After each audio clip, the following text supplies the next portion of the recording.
Malaysia komited perkukuh kerjasama ASEAN.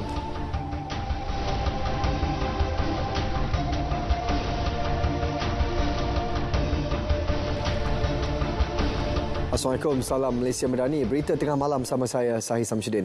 Perdana Menteri Datuk Seri Anwar Ibrahim dan isteri Datuk Seri Wan Azizah Wan Ismail tiba di Labuan Bajo, Indonesia bagi menghadiri sidang kemuncak ASEAN ke-42 dan mesyuarat berkaitan. Selain bertemu Presiden Indonesia Joko Widodo, Perdana Menteri turut dijadualkan mengadakan pertemuan dengan Perdana Menteri Vietnam Pham Minh Chinh, Perdana Menteri Laos Sonexay Sipadon dan Perdana Menteri Timor Leste Taur Matan Ruak. Beliau juga dijadual mempengerusikan sidang kemuncak kawasan pertumbuhan ASEAN Timur, Brunei Darussalam, Indonesia, Malaysia, Filipina, BIMP EAGA dan mengambil bahagian dalam sidang kemuncak pertumbuhan segitiga Indonesia, Malaysia, Thailand IMTGT. Terdahulu, rombongan beliau disambut Menteri Pengangkutan Indonesia Budi Karya Sumadi. Turut hadir menyambut ketibaan Menteri Luar Datuk Seri Dr. Zamri Abdul Kadir dan Ketua Setiausaha Kementerian Luar Datuk Amran Mohamed Zin yang tiba lebih awal semalam.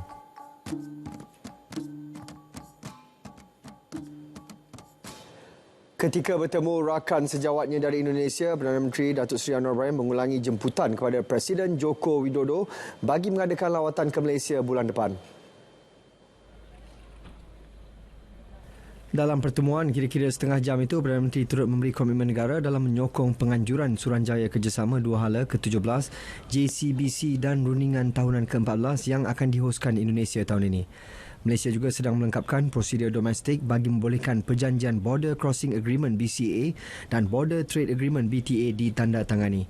Isu pembatasan sempadan maritim dan darat kedua negara turut disentuh dengan Malaysia bersetuju untuk memuktamadkan kedua-dua draft Treaty Maritim dan menandatangani MOU Pulau Sebatik dan Sinapat Sesai di sektor Sabah Kalimantan Utara secara pakej tahun depan. Agenda kelima yang dibangkitkan ialah mengenai penekanan untuk kedua negara mematuhi pelaksanaan MOU Common Guidelines. Ia bagi menjaga kemaslahatan dan keselamatan nelayan-nelayan di kawasan yang masih dipertikaikan di Selat Melaka. Isu dan konflik yang berlaku di mana-mana negara anggota ASEAN tidak seharusnya menghambat kemajuan ASEAN secara keseluruhan. Menteri Luar Negeri Datuk Seri Dr. Zamri Abdul Kadir berkata, ASEAN mempunyai potensi besar untuk berkembang maju dalam pelbagai bidang dan mencatatkan pertumbuhan terutama dalam aspek ekonomi. Ia juga selari dengan pandangan Perdana Menteri Datuk Seri Anwar Ibrahim yang mahu melihat rantau ASEAN menjadi contoh dengan negara-negara lain walaupun mempunyai isunya yang tersendiri. Dari unit penguasa juga. Jadi pandangan Malaysia ialah kita tidak mahu diseret terus hingga kita lupa tentang matlamat ASEAN dan potensi ASEAN yang besar yang boleh diteroka secara bersama oleh semua anggota-anggota ASEAN, khususnya dalam konteks kerjasama ekonomi dan merangka pertumbuhan bersama. Tambahnya, pelaksanaan sidang kemuncak kawasan pertumbuhan ASEAN Timur, Brunei Darussalam, Indonesia, Malaysia, Filipina, BIMP EAGA dan sidang kemuncak segitiga pertumbuhan Indonesia, Malaysia, Thailand, IMTGT merupakan antara contoh usaha yang dapat memberi manfaat dan keuntungan kepada negara ASEAN terlibat.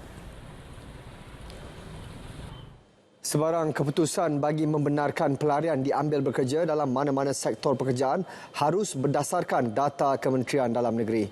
Susulan keputusan mesyuarat Majlis Keselamatan Negara dan mesyuarat Kabinet baru-baru ini, Kementerian kini dalam usaha mengumpul data berkaitan pelarian.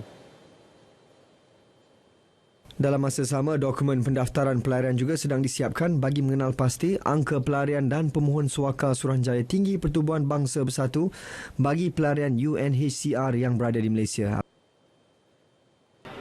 Kita telah pun mendapat persetujuan Kabinet baru-baru ini dan persetujuan Majlis Keselamatan Negara juga, ya, iaitu untuk Kementerian Dalam Negeri diberikan tanggungjawab untuk mendaftar refugees ini, mendaftar. Kita akan keluarkan kad kita. Kita ada kelebihan sebab kita ada pejabat imigresen seluruh negara, kita ada staff dan kita boleh mulakan pendaftaran. Malaysia juga jelasnya tidak mempunyai jumlah sebenar pelarian dan pemohon suaka UNHCR berikutan Malaysia bukan negara pihak kepada Konvensyen Status Pelarian 1951 atau Protokol Status Pelarian 1967. Pemerkasaan Pengurusan Keselamatan dan Kesihatan Pekerja KKP perlu dipandang serius bagi memastikan kesejahteraan modal insan. Menteri Sumber Manusia V. Sivakumar berkata, kerajaan sentiasa prihatin memastikan tenaga kerja berada dalam keadaan selamat serta kesihatan mereka terus diberi perhatian. Kita risau kalau perkara ini tidak diberi fokus, maka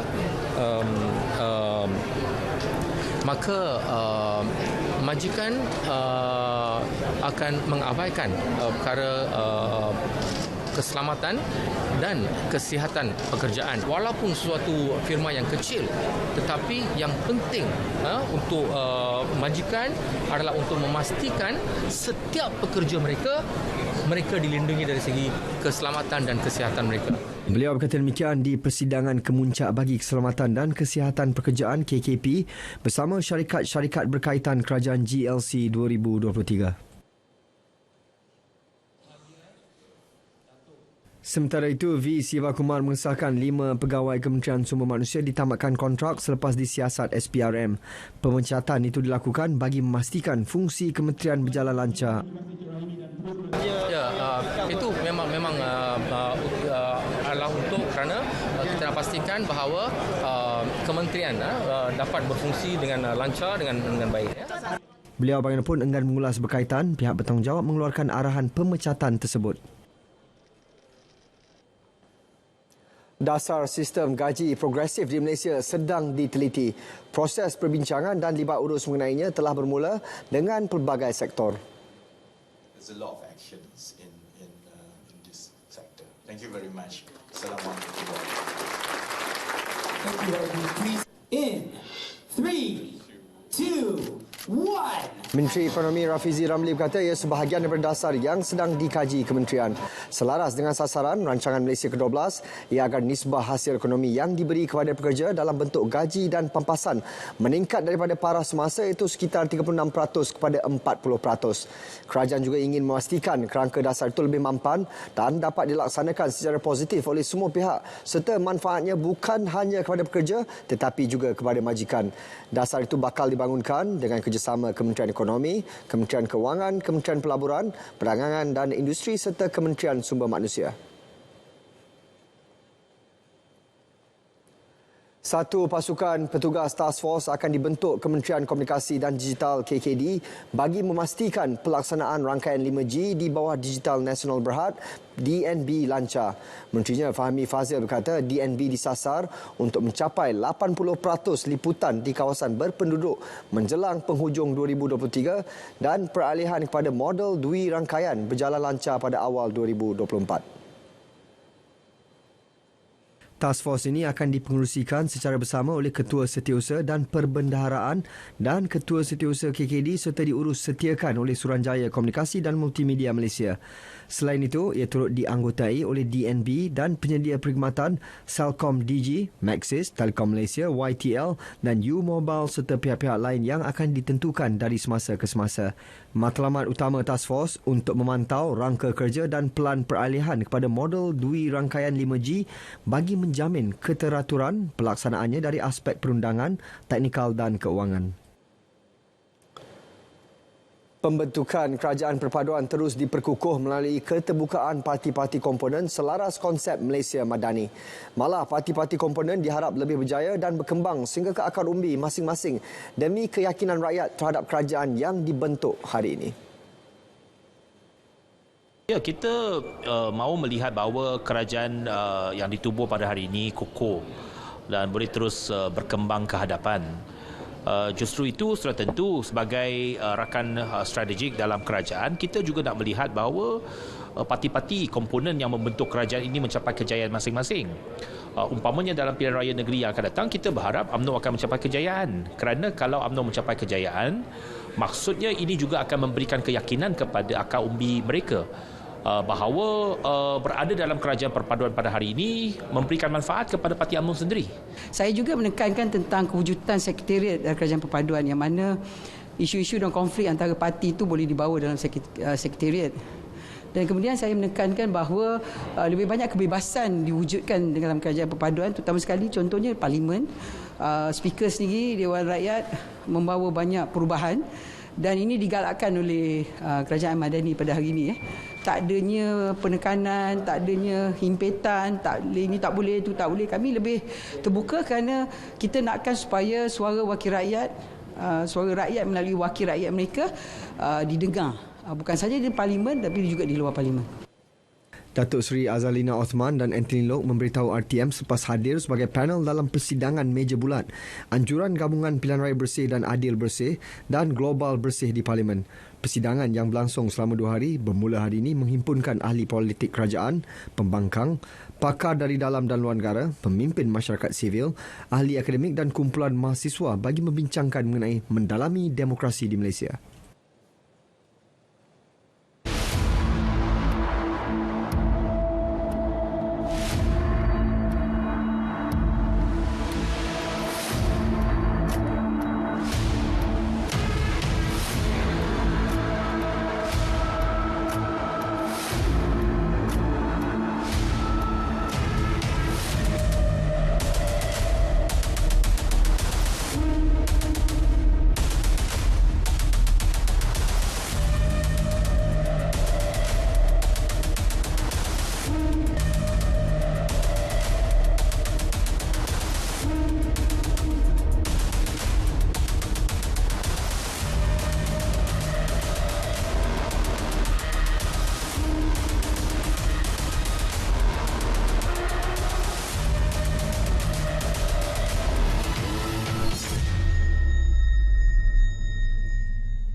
Kementerian Kesihatan Malaysia KKM akan bekerjasama dengan Kementerian Pendidikan serta agensi lain sebagai persiapan menghadapi fenomena El Nino dan monsun barat daya. Menterinya Dr. Zaliha Mustafa berkata kesiapsiagaan jentera KKM sentiasa berada pada tahap optimum bagi menghadapi sebarang kemungkinan.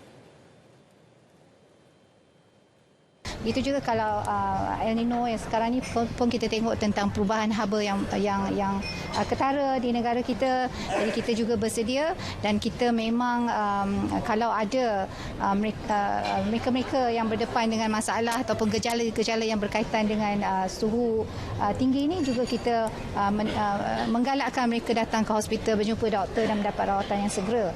Walaupun begitu kita juga melakukan macam edukasi kepada rakyat dan kita bekerjasama juga dengan agensi-agensi lain termasuk KPM untuk memastikan kesejahteraan contohnya anak-anak di sekolah apakah cara-cara dan untuk kita menjaga keadaan itu supaya kita tidak berdepan dengan gejala yang lebih buruk daripada kesan-kesan tersebut. Beliau ditemui media pada majlis sambutan rumah terbuka Hari Raya Anjuran Persatuan Industri Farmasutikal Malaysia MOPI di Putrajaya. Dalam pada itu, beliau memaklumkan KKM dan MOPI akan memperkukuh kerjasama menerusi perkongsian data bagi perkembangan industri farmasutikal tempatan sekaligus memberi perkhidmatan terbaik untuk rakyat. Trend iklim suhu panas menjangkau lebih 40 darjah Celsius di Thailand, China dan Asia Selatan yang melibatkan negara-negara pembekal utama produk pertanian negara mampu menjejaskan bekalan rantaian makanan negara. Menterinya Datuk Seri Mohamed Sabu menegaskan jalinan kerjasama di peringkat antarabangsa telah bersedia menghadapi sebarang kemungkinan untuk membantu dalam aspek membekal rantaian produk pertanian jika terdapat negara yang terjejas. Contingency plan ini sentiasa ada. Itu dibuat oleh pihak kerajaan, termasuklah di bawah Perdana Menteri, di bawah Kementerian Ekonomi dan semua pihak yang terlibat. Sebab contingency plan ini kita kena buat. Sebab sekarang ni kita tahu bahawa misalnya bahan panas sekarang ni mungkin akan menjejaskan sedikit pengeluaran. Kita tak tahulah makanan di Thailand bagaimana. Kalau sampai 40 degree macam mana peladang nak pergi ke ladang mereka. Jadi contingency plan ni ada di setiap masa, tapi kita di peringkat antarabangsa bincang secara serius hal keterjaminan makanan ini. Kalau negara ni kurang, negara ni akan cuba membantunya. Begitulah seterusnya yang kita lihat, yang kita sedia buat sekarang ini. Beliau ditemui di Simpang 4 Perlis. Program tersebut merupakan model yang telah dilaksanakan di kawasan sawah Sekincan, Selangor dan telah mampu meningkatkan hasil penguruan padi sehingga 11 tan per hektar. Tambah beliau, program tersebut akan dilaksanakan di kawasan seliaan Mada Kampung Lat Seribu, Simpang 4 dan Kampung Tok Mengkula, Air Hitam, Kedah. Hampir 50% daripada keseluruhan 113 kebun komuniti kebuniti di seluruh negara telah memasuki fasa pengkomersialan. Menteri Perpaduan Negara Datuk Aaron Argo Dagang berkata kebanyakan kebuniti yang telah memasuki fasa itu adalah di Kuala Lumpur dan Selangor serta beberapa negeri lain. Pihak berkuasa tempatan PBT juga diharap dapat memainkan peranan dalam membantu memastikan program kebuniti dapat dilaksanakan. Program kebuniti dapat memberi manfaat mencakupi aspek ekonomi, sosial dan persekitaran setempat selain menjana peluang pekerjaan serta menyokong keperluan makanan penduduk bandar dan luar bandar. Kementerian Sains, Teknologi dan Inovasi MOSTI melalui Cradle Fund Sembilan Berhad melancarkan siri jelajah persidangan mikro My Startup NXT. Ia bagi melahirkan lebih 5,000 syarikat pemula berkualiti menjelang tahun 2030. Menterinya Chang Leh Kang kata persidangan mikro itu akan meningkatkan penglibatan syarikat pemula tempatan di seluruh Malaysia dan memberi akses yang lebih meluas untuk pertumbuhannya. We are launching a roadshow. We are going to different states instead of only focusing in Klang Valley. We are going to other states to promote this. Negeri yang terlibat meliputi Selangor, Pulau Pinang dan Sabah. Beliau berkata demikian selepas melancarkan laporan tahunan pertama My Startup di Cyberjaya.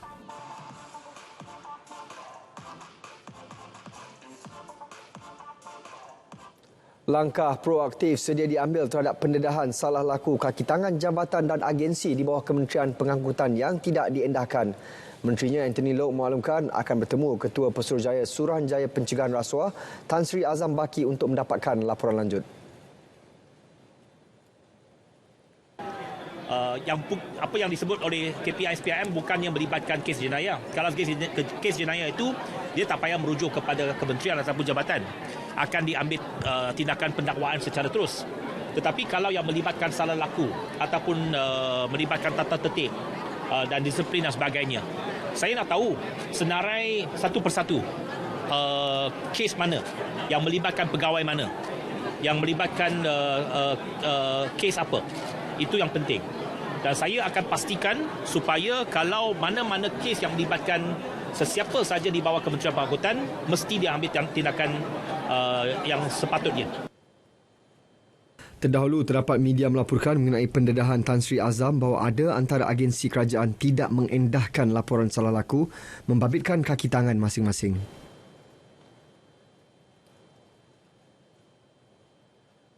Satu prosedur operasi standard SOP bakal diwujudkan bertujuan membendung aktiviti perlombongan haram. Tegas Menteri Sains, Teknologi dan Inovasi Chang Leh Kang, langkah pengawasan juga akan ditambah baik bagi menjaga sumber mineral negara. Memang kerajaan memandang beratlah tentang isu ini dan kita akan pertingkatkan penguatkuasaan. Pada masa yang sama kita juga akan keluarkan satu SOP tentang perlombongan, terutamanya tentang perlombongan lombong kritikal lah, seperti rare earth.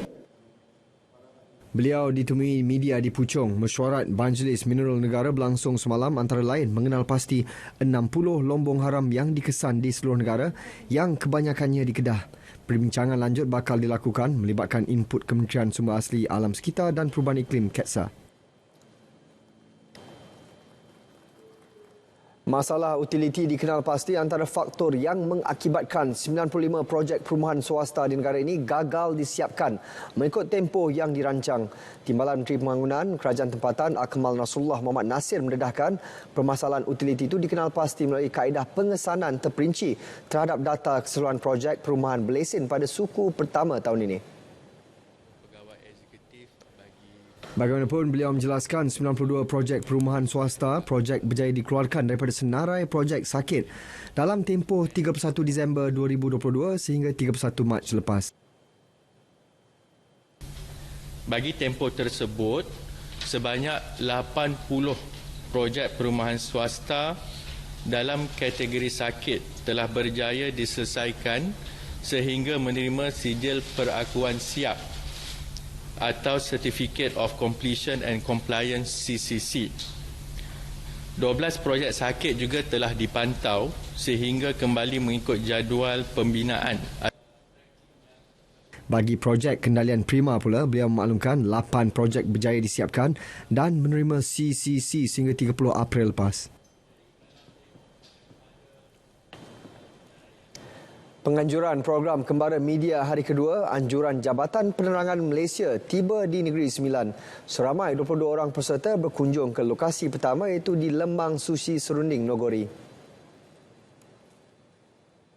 Menurut Pengarah Jabatan Penerangan Negeri Sembilan, Sabarudin Yub Hamzah, program yang dijalankan dapat memberi peluang kepada peserta untuk menyusuri keindahan serta lanskap pelancongan yang terdapat di negeri itu.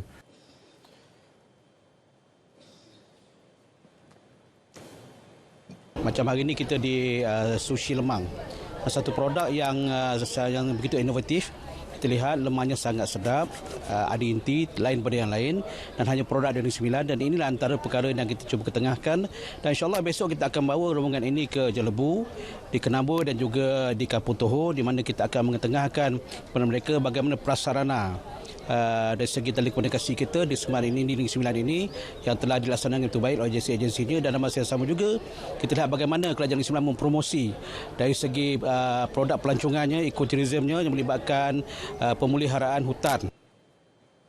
Dalam pada itu, peserta yang terdiri daripada pengamal media turut menerima manfaat dan berasa teruja dengan program yang dijalankan.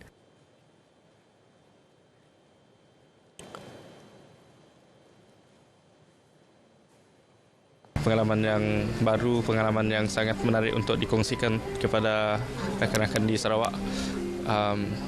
Lagipun kalau di sini pun saya rasa saya belajar cara bagaimana wartawan di sini bekerja dan berbanding dekat sana. Mungkin tidak jauh beza, tapi pengalaman itulah yang menariknya. Dalam masa kita bekerja, bercuti ni, kita orang pun ada buat reporting juga. So dekat sini kita akan buat satu tempat-tempat menarik. Kita akan buat report pasal tempat-tempat menarik. So kita akan publishkan benda tu. In a way, kita sebenarnya dah mempromosikan pelancongan-pelancongan dekat Selangor dengan Negeri Sembilan ni. Boleh merapatkan hubungan antara media-media lain sebab kita orang pun tak pernah berjumpa antara satu sama lain. So dapat kawan baru, lepas tu dapat pergi ke tempat-tempat yang baru yang kita tak pernah explore sebelum-sebelum ni. Program yang bermula pada 8 hingga 13 Mei itu melibatkan dua negeri iaitu Selangor dan Negeri Sembilan, Anjuran Jabatan Penerangan Malaysia JAPAN dan Kementerian Komunikasi Digital KKD. Antara lokasi pilihan lain di Negeri Sembilan dalam Kembara Media adalah Taman Negeri Kenaboi dan Jeram Berungut.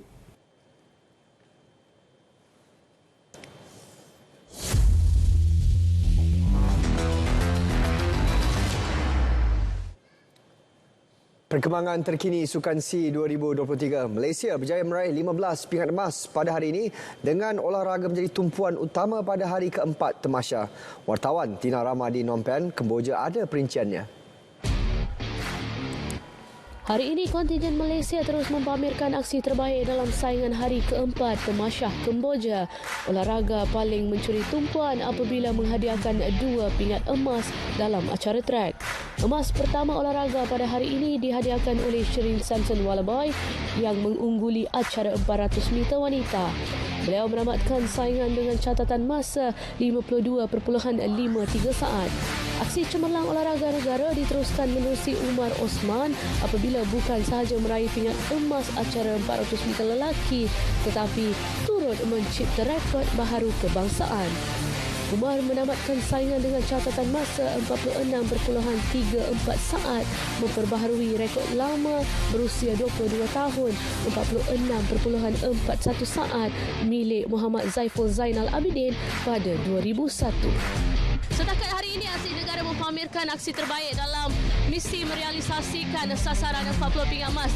Esok lebih banyak cabaran menanti atlet negara, malah kontingen negara juga berpeluang untuk menambah koleksi pingat emas menerusi beberapa acara tumpuan. Tina Ramah, Kemboja, RTM.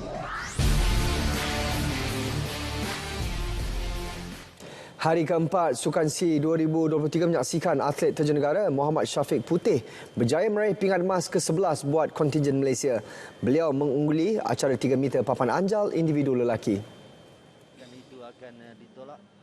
Syafiq mengumpul mata tertinggi 377.85 dalam 6 terjunan sekaligus mempertahan pingat emas yang dimenanginya pada tamasya sama di Vietnam tahun lalu. Lepasan baik, ketinggian yang baik, entry.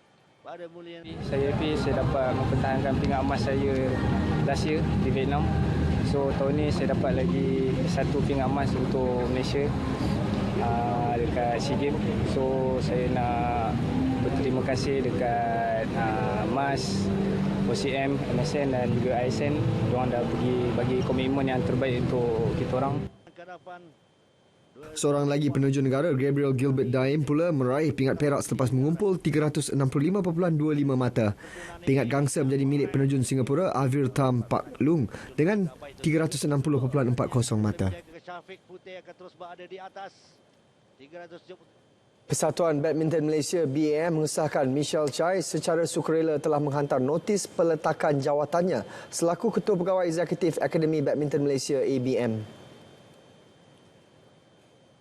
Menerusi kenyataan dikeluarkan Badan Induk Sukan itu, tindakan diambil Michelle berkait rapat susulan prestasi hambar skuad wanita negara yang tersingkir daripada saingan Sukan SEA Kemboja di Phnom Penh semalam. Dalam masa sama, ABM turut mengumumkan pengarah prestasi tingginya Dr. Timothy John Jones dilepaskan daripada jawatannya berkuat kuasa serta-merta. Terdahulu, Michelle akui kekalahan mengejut 0-3 skuad wanita negara menentang Filipina pada aksi suku akhir di Dewan Badminton Morodok Teko Stadium Nasional itu merupakan sesuatu kenyataan yang tidak boleh diterima dan memerlukan jalan penyelesaian barisan pengurusan dan kejurulatihan ABM. Majlis Sukan Negeri Johor MSNJ mengambil inisiatif melantik 22 guru sekolah menengah dan rendah di Johor sebagai jurulatih bagi pembangunan atlet di peringkat akar umbi menerusi program Rise Up Talent. Setiap guru ditugaskan melatih 15 pelajar di 22 sekolah di semua daerah dengan memberi pendedahan kaedah sukan. Program yang bersifat menyeluruh itu akan mempersiapkan pelajar untuk mencuburi mana-mana bidang sukan.